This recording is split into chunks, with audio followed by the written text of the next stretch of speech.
it's my pleasure to join you. I'm really looking forward to passing on my experience with Farmers for Climate Action and our collective experience in a very highly contested space. The myth out there of farmers being reluctant to acknowledge the reality of climate change and being blockers and substantial inhibitors to climate action in Australia is just that. It's a myth. It's not the farmers that are the problem. It's one of the political parties that supposedly represents farmers. In saying that, I have to stress that Farmers for Climate Action are totally non-partisan. We're very political because we want an outcome, but we're totally non-partisan, and we speak to anybody and listen to anybody who wants to participate with us in addressing climate change, similar to your group's goals. So I'm just going to share my screen. Listen, I'll just show you this before I start while I talk. This is an image I took out of my front window of the wind turbines on my property. And I've been accused by many, including Joe Hockey and others, of destroying the landscape. And I just don't think that image is destroying any landscape. I think that image is actually adding significantly to the landscape. And I'm really I'm privileged to live so close to these turbines that generate electricity that actually powers the ACT. So that's just a prelude to me. I'm a sheep farmer. I'll go back to where I should be, which is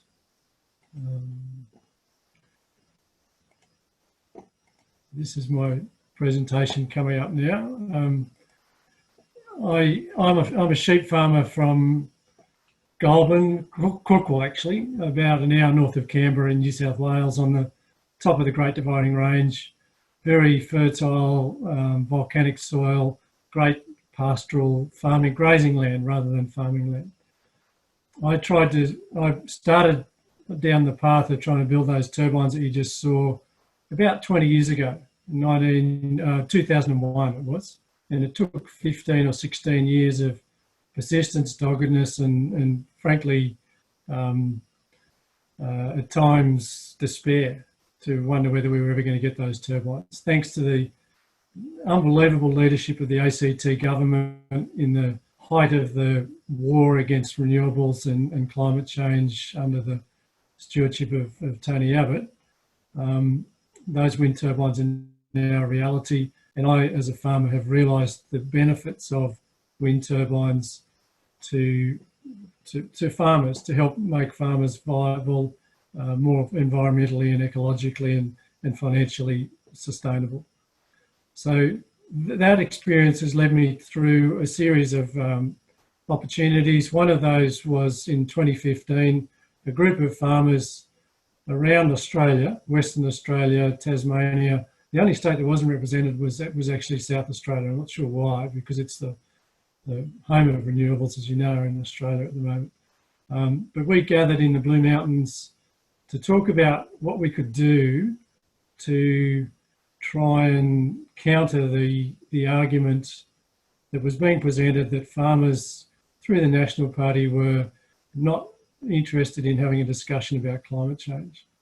We'd been through the millennium drought in the early part of this century, and we got to the point of substantial action actually in 2008-9, towards the end of that drought.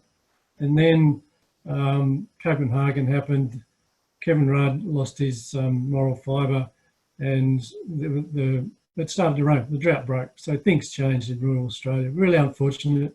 It's often the way though. So this group of people from around Australia got together for a 3-day workshop, and we came up with this concept of Farmers for Climate Action. The name says it all. We're farmers, but we're also passionate about climate action. This is me. If you want to take a screenshot of that, I'll share these slides with the organisers later, so you can get these. But one of our going back to Farmers for Climate Action, one of our main reasons for realising that we could influence this debate was, for some reason, I'm not quite sure why, and I say this as a farmer, farmers are up there with firefighters and ambulance drivers and doctors as trusted voices in Australia. As I say, I'm not quite sure why, because farmers are like any other sort of population demographic where there's good, bad and indifferent farmers. But using that fact that we are a trusted voice in the community in Australia, that we are actually at the front line of climate change, we're already experiencing the impacts of climate change, and the fact that the main blockers towards any sort of meaningful action on climate change in this country have been the Conservatives. We thought there was an opportunity for us to really substantially change the tenor of the debate in this country, and frankly I think we have over a very short, only a 5-year period. So this is me, as I said, that's me speaking to, I think it was a Stop Adani rally or an agricultural rally in front of Parliament House in Canberra. One of the things I'm really passionate about is, as it says in the headline, the action part of Farmers for Climate Action. There's been a lot of misinformation nearly about activists in this country. If you look at the definition of an activist on your search engine or in a dictionary, an activist is somebody who fights for political and or social change, and that's exactly what we are trying to do. So I'm actually proud to call myself an activist. As I said, a group of us got together, very diverse group of farming systems and people and genders and races and everything from across Australia. We have two things in common. We're all farmers, or we're in the agricultural supply chain, and we are passionate about getting action on climate change. I'll explain that a little bit further later in my presentation. So this is the sort of thing we do. This is the activism part of what we do. That's me speaking at a Stop Adani rally in the centre. We go to agricultural field days and have presences. We ran a survey, and one of our members, I'm not sure if you heard about this, but he rode his horse across down the bottom there, a guy called Glenn Morris from the north of New South Wales. He rode his horse across the Harbour Bridge before Farmers for Climate Action were formed, with a banner saying it's time for climate action, not climate change, climate action. And they were some iconic images of him riding his horse around the streets of Sydney in front of the Opera House. So Farmers for Climate Action, this is what we do. We've defined our mission. So we're all about, I'm not going to read slides because I hate people that read slides from PowerPoint. You can read it yourself. But it's about mobilising people. It's about supporting people. And it's about giving people the courage and the support to stand up in their own little rural communities and talk about climate change as a start, and then obviously hopefully move on to talking to their local politicians, federal, state and local. Local politicians are very, very important, local government in this whole thing. So we have a theory of change that we think if we mobilise those people, then we can actually have substantial impact on the national, the state and the local debate about climate change. Thankfully, I think we're moving rapidly now into a space where the blockers and the naysayers about the reality of climate change are becoming a minority, and we're moving into working out what the best thing to do about climate change is, what are the best solutions.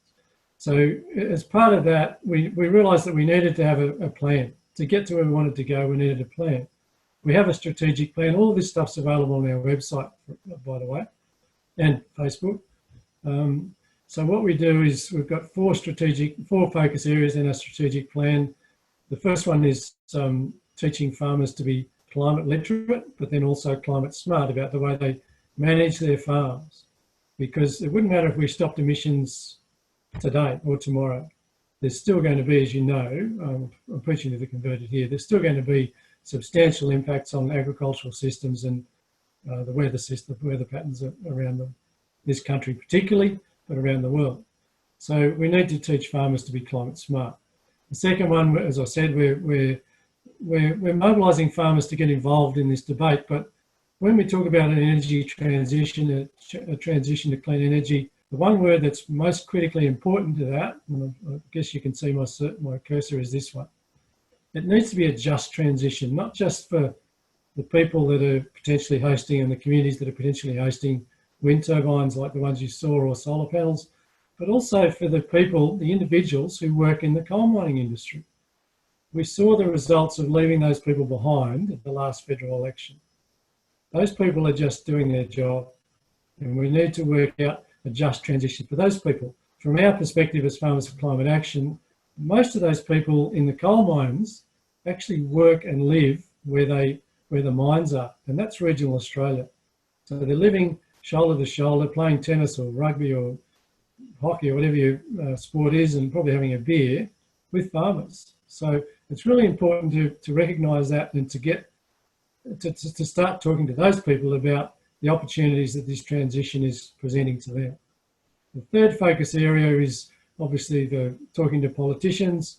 We do that, but as you do, I personally think it's a waste of time talking to politicians unless you're prepared to go back into your local community and then spread the word that you have been speaking to your politicians, whatever stripe they may be, and get those people in your local community then to reach out to their local politicians, because the politicians don't generally listen to advocates like myself. They'll give you the time of day, but they will listen to their own electors, especially in numbers. So that's a really important part of it. And the fourth part of our strategic plan is obviously speaking to agricultural leaders. So people like the National Farmers Federation, we're associate member of the National Farmers Federation, and other farming organisations around the country. We're speaking to those agricultural leaders and getting them climate literate to start with, but also working towards getting them to be champions for climate action. All of those focus areas are in play at once, and we don't have any focus area that's more important than any other. Just a snapshot of where we're at right now. I won't go into this except to point to this bottom right-hand corner here. We've trained more than 1,000 farmers in about 3 years. We've trained more than 1,000 farmers to increase their literacy in relation to climate statistics, but also, as I said, to teach them there's opportunities with climate change, whether it's embracing renewable agriculture, regenerative agriculture, or looking to host renewable energy, wind or solar panels, wind turbines or solar panels, etc. Changing their farming systems so they're more resilient in the face of this climate change that's coming. So we think, as we said down the bottom, as it says down the bottom, this is a guy, Bruce Curry from Queensland. We think we're actually becoming a force to be reckoned with. And the fact that we were involved on Wednesday in a Zoom conference hosted by Renew Economy and the Smart Energy Council, with over 3,000 participants, not in place of, but instead of the National Farmers Federation, I think demonstrates the fact that we are becoming a force to be reckoned with in Australia. That's a little bit about Farmers for Climate Action. I hope you've seen this pie graph before. If you haven't, you need to. Believe it or not, I live in Angus Taylor's electorate, as I said. This is the last data that we have available on an annual basis for Australia in relation to energy, in relation to our emissions. There's a lot of talk about agriculture over here. In Australia, agriculture in 2018 was responsible for 13% of emissions. It's actually reduced since then because of the drought, because there's less animals. But energy, so electricity, stationary energy, which is machines, transport, and fugitive emissions. So if you want to include industrial processes, you could too. But from here, fugitive emissions round there to energy, that is about 80% of our emissions, 82% I think it adds up to.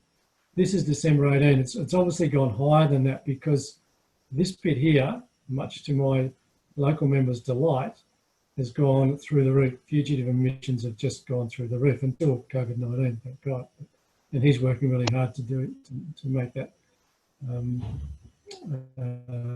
permanent. The good thing is that this stuff is all very easy to fix. Australia has the highest, the best renewable resource on this planet, both wind and solar. And by default, all of that stuff is going to be in regional Australia on farmland. So for me as a farmer, there's an opportunity there. The problem for politicians is that the royalties that all of the coal and gas that's generated at the moment to produce electricity are paid to state governments. Those royalties are disappearing over time. They're going to disappear more and more rapidly. And those royalties are actually being converted into a tax liability for farmers like myself who get paid substantial money to host wind turbines and/or solar panels. The problem is those tax payments go to the federal government. The state governments, as we saw in Queensland, are very dependent on the fossil fuel royalties. Even though they give holidays to some, they still make a substantial amount of the state government budgets, and that is the nexus that needs to be broken in this country. As I said, we're a very diverse group of people. This is us. I think I bumped into you, Tom, I think on this day in Canberra. We released a report. If you download these slides, this is called the sorry, I'm just looking it up, this National Strategy on Climate Change report. And it's been produced by a very respected agricultural think tank called the Australian Farm Institute. We presented that to various politicians in Parliament House last year. And if you want a plan, a strategic plan, as I said, like that, then you need to have an implementation plan. This is the strategic plan, the framework of a strategic plan that this country can use. So if you want to get involved in the national debate, and I've had lots of discussions with my local representatives from CCL about the futility of meeting my local member, but that's okay. We need to take a strategic approach to everything, and I know you do that within Citizens Climate Lobby. I think that's great, but you also need to have a plan. But the federal government, this country desperately needs a plan. I was honoured to speak at the launch of the public launch of Zali Steggall's and Helen Haynes' too, by the way, climate bill, and I mentioned at that time that this is it's a bit of a sliding doors moment for Australia where we're at right now. We have an opportunity to step into the train. I'm assuming you know what I mean by sliding doors, the movie Sliding Doors, which was a movie about two different futures. We can catch a train into this new future that includes renewable energy and revitalising regional Australia and urban Australia, by the way, as well. Or if we miss the train, not only do we lose the opportunity to go to that future that is there, that is prosperous and wonderful, we actually don't even know that future exists. And that's a really important point to remember when you're championing change. So in summary, our farmers, the Australian land sector, we face unprecedented challenges. We've seen that demonstrated in spades in the last 6 months.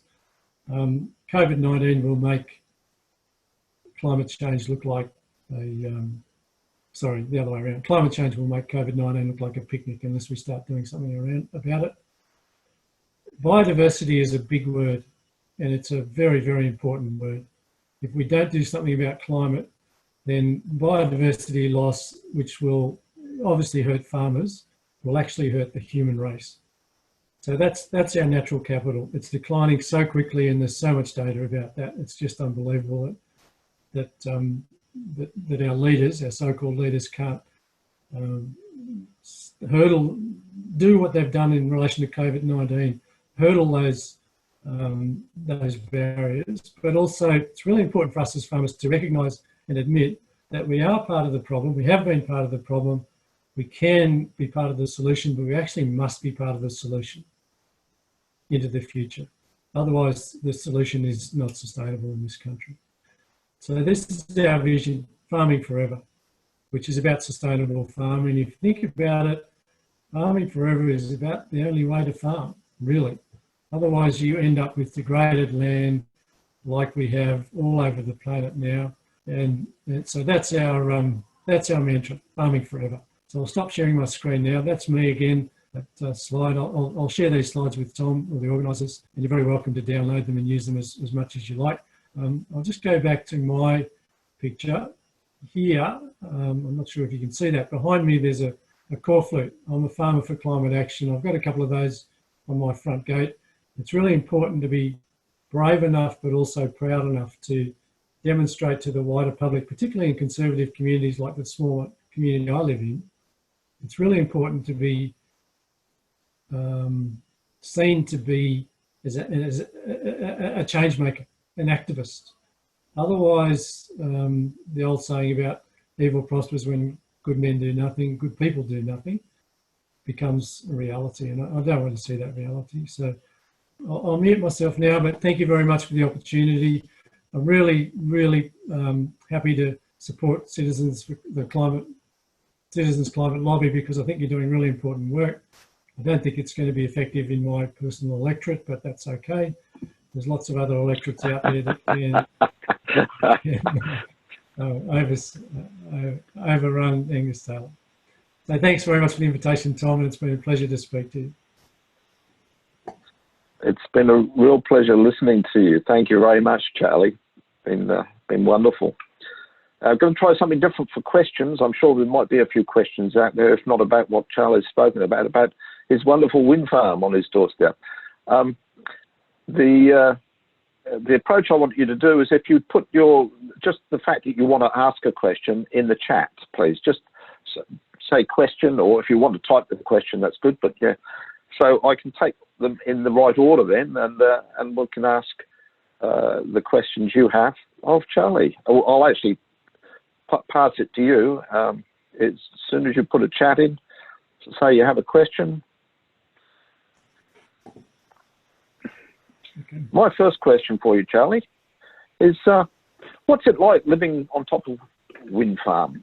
You've got it right on your doorstep. Are there really any negatives? Do you hear any noise? Does it make low frequency and cause you any harm? And does it cause any concern to your farm? Are the animals at all upset? Do you get lots of birds flying into them? All those sorts of questions. I'm sure you could answer those in just a few words. But yeah. Yeah, sure, Tom. Listen, one of the big problems with the initial rollout of renewable energy in this country was large multinational corporations were tending to take small regional communities like the one I live in for granted. They were just coming and speaking to people like me that had a good resource, in my case wind, and not engaging at all in a lot of cases with the wider community. That led to a substantial disenfranchisement in that community. I had another graphic which I won't find now, but rural communities already feel like they're marginalised. And if someone comes along and says, we're going to plonk a few turbines here or a whole bunch of solar panels, and it's okay for you, you just put up with the noise the turbines make, and they do make noise, or the intrusion of the solar panels, that's okay because we're fixing the planet. That was the original argument, and it just doesn't work like that. I started on this journey to climate literacy and advocacy because I was involved in that really toxic and intense debate 15 or 20 years ago, and I realised there was a better way to do it. And people that wanted to get rid of all the turbines or the solar panels were doing it mainly because of jealousy, a little bit occasionally because of ideological resistance, but mainly because of jealousy. Because I was getting paid a lot of money to have those turbines on my land, and the people near me, not now, but in the past, were getting paid nothing. Now they're getting substantial payments as neighbours to that wind farm. There's huge community payments going to my local community. All of that stuff needs to be driven by communities, but communities, not just individual geographic communities, virtual communities, and that's the organisation that does that best and probably enunciates that best is an organisation called the Australian Wind Alliance, who I used to work for. If you look up the Australian Wind Alliance online, and I'll send you the link for that. We talk about, the Australian Wind Alliance talks about a thing called benefit sharing, where the benefits of those renewables are shared justly and evenly and as equitably as possible through the communities where that renewable infrastructure is. It's the only way it's going to work. And then people will be starting to think, how can we get more turbines or more solar panels instead of how can we reduce the number of those generating infrastructures in the community? Yeah, thanks for that. I should have known that would have taken you off on a long story. You've got a passion there, Charlie. There's a few questions coming in. I better get them in here. Paul Loring is the first. Can we unmute Paul and he could then ask his question? Hello everyone. I don't know if there's been any previous questions. I arrived late, so I was out on my bike and my computer broke down halfway, so I didn't know what the time was, so apologies. But I've got two questions really about influencing farmers. As a youth, back in the UK, I belonged to a group called the Young Farmers. They were organised by young farmers, but they welcomed metropolitan youth into their group. And so people like myself then have had a lifelong interest in farming, although not a farmer myself. And I didn't know whether there were any such groups like that in Australia, because definitely the youth of Australia can be motivated if we do it in the right way. So that was one question about whether there is such an organisation, and whether, if not, what can we do about it? And the second question I had was that when we talk about politicians, I wondered whether or not farmers were more open to the Greens. They've historically been opposed to one another, but it seems that the Greens and farmers actually now have a lot more in common than they once did. And I don't know how open farmers are generally to talking to the Greens rather than historically the Nationals. Thanks, Paul. Firstly, the first part of your question about young farmers, there are a couple of organisations that young farmers are part of, both the Young Nationals, so the National Party, the political party. There's a group of young people in the National Party who are actually agitating very loudly for action on climate change. Their voices are not quite getting heard yet because of the old white males, frankly, that are leading the National Party, but they're not going to go away anywhere. So their voices will come through as the old white males retire or disappear in one form or another. So there's also young farmers. New South Wales have young farmers. New South Wales Farmers Association have a group of youngsters. I'm sure every state organisation has entities that represent young farmers. Now, in relation to your second question, farmers are not necessarily against Greens. That is the picture that's painted in the media, mainly by the National Party, because as you may know, if you're a politician, you need an enemy. And in this case, the Nationals' enemy of choice is the Greens. There is, you often hear farmers and the National Party saying, well, we're all conservationists, and that's true. You'd be amazed how many farmers out there do not vote for the National Party, but you'd probably be amazed also how many farmers out there or people in regional Australia don't vote for the Greens either. It's not about political parties, it's about individual theology. So I've often been branded a Green because of the turbines on my farm. You may not have seen the image I posted earlier. I don't care what people call me, and I've been called some pretty delightful names over the years because of my advocacy for wind turbines, but it's about having a theology that you're comfortable embracing, and if someone wants to put a tag on that, my grandfather told me many years ago, if people start calling you names, take that as a compliment because it means you're pushing them out of their comfort zone. So I'll leave it at that. Thanks for the question, Paul. There's a question here. This may be our last question from Rowan Huxtable. We'll leave it to Rowan to ask the question, if you would. I've unmuted you there, Rowan. There you go. Yeah, well, thanks, Charlie, for talking to us. I just wondered what your thoughts are about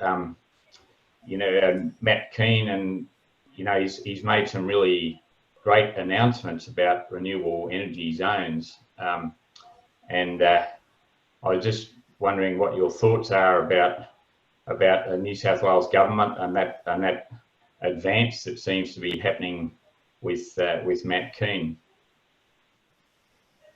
Thanks, Rowan, and thanks for your chat question there earlier. It's nice to connect again. Frankly, I think Matt Keane's a champion for climate action in the face of some pretty hostile reactions, as we've seen. And they'll go after him every time he opens his mouth, but that's okay. I can't quite understand why the whole state isn't a renewable energy zone.